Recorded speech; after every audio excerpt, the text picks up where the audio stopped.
బాలా రేత్రంతా నువ్వే కల్లోకి వచ్చేవే. వచ్చి ఏం చేశానంట? ఒళ్ళంతా కుంపడకం చేసావంట, నా గుండె గణం కింద చేసావంట. చేసి సుయ్యి సుయ్యి సుయ్యి అంటూ ఏక ప్రేమ దోశలు పోసేస్తున్నావంట. ఇప్పుడు ఆవిడ వచ్చిందంటే దోశ తిరిగి వస్తుంది. వెళ్ళి పని చేసుకో. రాని నాకేమన్నా భయం?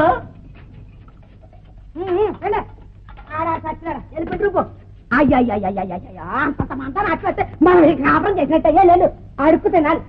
ఇలాంటి ఉంటాను. ఇంకొక గది చేస్తే దెబ్బరట్టు అవుద్ది. పిండి అయిపోయింది. జనం వచ్చి ఎలా అవుతుంది?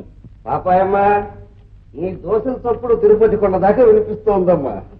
నీ చేతిలో ఏముందో గాని దోశలు కూడా సప్తస్వరాలు పలుకుతున్నాయి. ఈ సుప్రభాతమనే 7 కొండల వాడు మేలుకుంటున్నాడో ఏమో. దోశలు సప్తస్వరాలు పాడుతున్నాయి, తినేవాడు బాకీ రాగాలు పాడుతున్నారు. ఇచ్చేస్తారులే పాపాయమ్మ, ఇవ్వక ఎక్కడికి పోతారు. నువ్వు మర్చిపోయినా అప్పు సంగతి ఆ లోకంలో చిత్రగుప్తుడు మర్చిపోడు కదా. పెనం మీద అట్టేదో నా కోసమే ఆనందపడే ఆలాపన చేస్తున్నట్టుంది. వేడి వేడిగా అయితే పడి ఇదో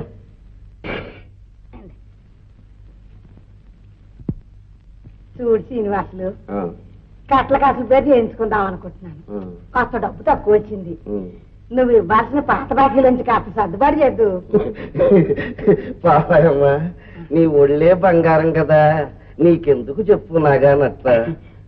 ఇప్పుడేం చూసావు నా ఒంటికాయా? ఈ దిక్కుమాల పోయి దగ్గర కూర్చుని ఇలా పౌసూరు పోయానే గాని నా పెళ్ళైన కొత్తలో బిడివేరి చేద్దాలాగా నా ఒళ్ళంతా మెలమెలమెలమెల మెరిచిపోయాడంటే నమ్ము శ్రీనివాసులు. ఇక చెప్పకు పాపాయమ్మ, చిన్నతనంలో నేను చూస్తుంటే మా కుర్రకారుకంతా ఒళ్ళు పెరపెరలాడేదనుకో. సన్నగా, పొట్టిగా, ఎర్రగా, డైమండ్ రాణిలాగా ఉండేదని అనుకో. అచ్చం ఆయన ఇలాగే అనేవారు. పాపా పాపా నీకు దిష్టి తగులుద్దే, నేను 2 కన్నా చూడలేనే అని. పాప పిచ్చి మహారాజు అలాగే బతుకున్నాడు, చూడకుండానే పోయారు. చూడు పాపాయమ్మ, ఒక బేడ పకోడీ పెట్టు. ఏ శ్రీనివాసులు, ఇక్కడ అట్లు తింటూ కూర్చుంటే అక్కడ ప్యాకాట్ ఏమవుతుంది? పొద్దుకోవడం పద పద. అయిపోయింది, వస్తున్నాను ఉండవయ్యా. పొద్దున్నే పాపాయమ్మ అట్టు పడకపోతే పేకాట్లో పట్టు దొరకదయ్యా. ఓహో, లెక్క రాసుకో. అంతేగా మరి. అలాగే వాడిని ఉబ్బేసి డబ్బు ఇవ్వకుండా పని చేసుకో.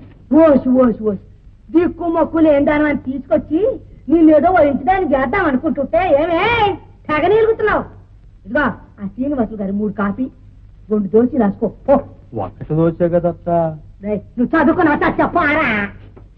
మా నాయనే, ఇదిగో పండగ రోజు కూడా పాసపొగుడంటే ఏం లాభం లేదు. పాయింట్కు పాలా, అలా అయితేనే పేక తీసేది. అబ్బా ఏమిటి ఈవేళ శ్రీనివాసులు జోడు గుర్రాల మీద దౌడు తీసుకున్నాడు. 4 ఎకరాలు పోయేదా 4 గుర్రాల మీద తీశానయ్యా దౌడు. ఇప్పుడు మిగిలింది 2 ఎకరాలే. ఏమిటవి? రూపాయి చూడాలత్తా, బట్టీకెళ్ళి నీ గొంతు తక్కువయ్యా. ఎవరికా చెప్పు? బట్టీకెళ్ళి పట్టించుకొస్తున్నాను. సరే పో, లోపల బియ్య పట్టేది దాచు. పో త్వరగా. పాపాయమ్మ గారు, దాసు కరువు రోజుల్లో కూడా బాగానే సంపాదించావే. పండగ రోజులు కదమ్మా. అవునులే, సంవత్సరం పొడవునా పోగేసుకున్న పాపాలన్నీ గుప్పిడి జింకలతో కడిగేసుకోవాలిగా మరి. ఆయన నాకెందుకు ఊరాడ పాప పుంజాలని.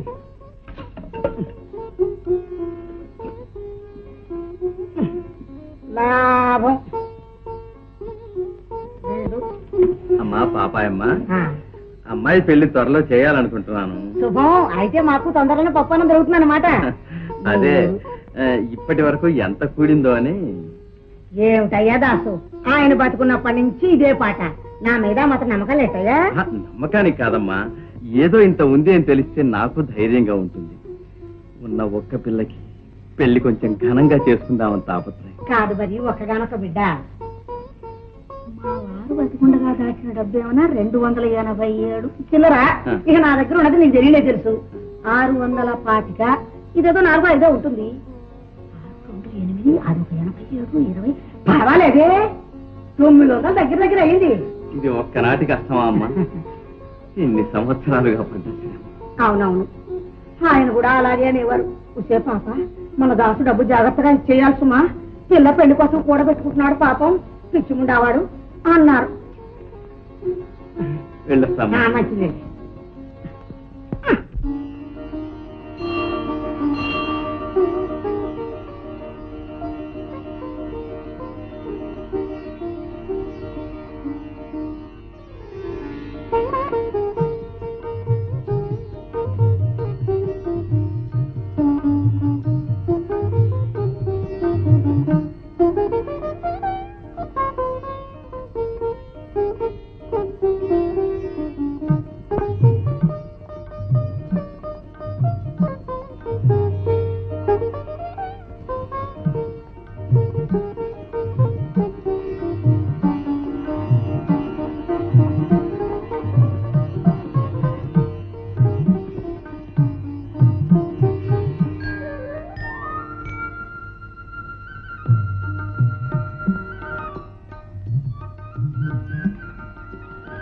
దేవుణ్ణి ఏమని వేడుకుంటున్నావు లక్ష్మి? దేవుడు బాగా ప్రార్థించుకున్నావా అమ్మా? అదే మీ నాన్నని త్వరగా మంచి పెళ్లి కొడుకుని చూసి ఆ 3 ముళ్ళు వేయించమని. అదే నా కోరిక కూడా లక్ష్మి. నీ కోరిక త్వరలోనే తీరుతుంది లేకిష్టయ్యా. ఈ ఏడు వర్షాలు బాగా పడేట్టున్నాయి. ఏదో మీ దయ.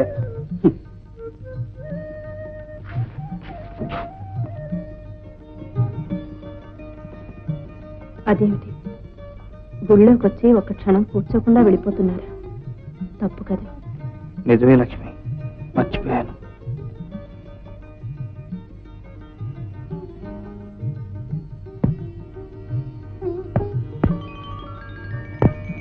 దేవుడి ప్రసాదం తీసుకోవచ్చు.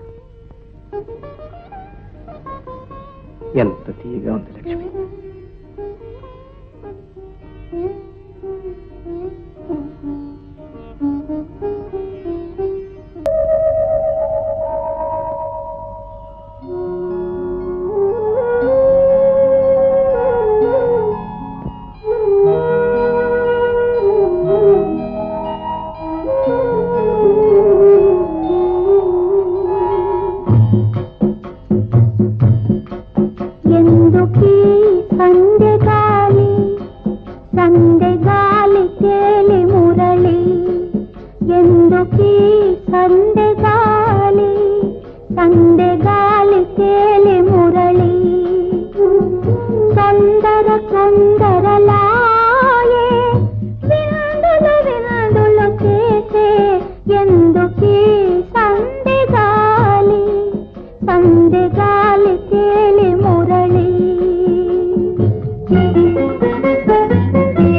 ఎంత కమ్మగా పాడావు తల్లి. ఈ పల్లెను రేపల్లెగా నన్ను నందుండిగా మార్చేశావు. నీ పాట విని ఇంకా ద్వారక వదిలి రాలేదా అమ్మా కృష్ణుడు? ఇదిగో వచ్చేసాను లక్ష్మి. ఏమిటిది? ఇదంతా నిజం భక్తేనా? నేనెంత దురదృష్టవంతుడమ్మా. రోజు ఈ బృందావనం పక్క నుంచి వెళ్తూ కూడా ఒక్కసారి నా కన్నెత్తి చూడలేకపోయాను. కూర్చోండి బాబు గారు, దాహం తీసుకొస్తాను.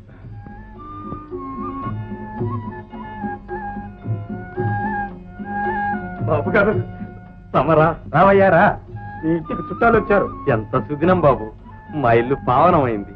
పావనమైంది మేమయ్యా. నువ్వు తల్లి, ఇక్కడ పరాయి వాళ్ళు ఎవరున్నారమ్మా? నన్ను పరాయివాణిగానే చూస్తున్నావా లక్ష్మి? ఏమిటో ఆ చూపులు, దగ్గర బంధువైనట్టు. దగ్గర బంధువుల్లో ఎవరూ లేరు బాబు, బయట సంబంధాలే చూస్తున్నా. ఎటొచ్చి కట్నాలు కానుకల దగ్గరే సాక్షాత్తు శ్రీ మహాలక్ష్మినే చేసుకుంటూ ఉంటే ఇంకా కట్నాలు కానుకలు ఏమిటయ్యా? ఏ మాత్రం తెలివి గలవాడైనా కళ్ళకు అద్దుకుని చేసుకుంటాడు. ఆ మాత్రం తెలివి నాకు ఉంది నాన్న. లక్ష్మి పొద్దుపోయింది, వెళ్ళొస్తా. ఎప్పుడైనా మీ అత్తారింటికి వస్తే ఈ ముసలాడికి నీ చేతి వంట రుచి చూపిస్తావు కదా. బాబు గారికి నమస్కారం చేయమ్మా. శీఘ్రమేవ కళ్యాణ ప్రాప్తి. వెళ్ళేస్తాను దాస్ గారు. శీఘ్రమేవ కళ్యాణ ప్రాప్తి రస్తు.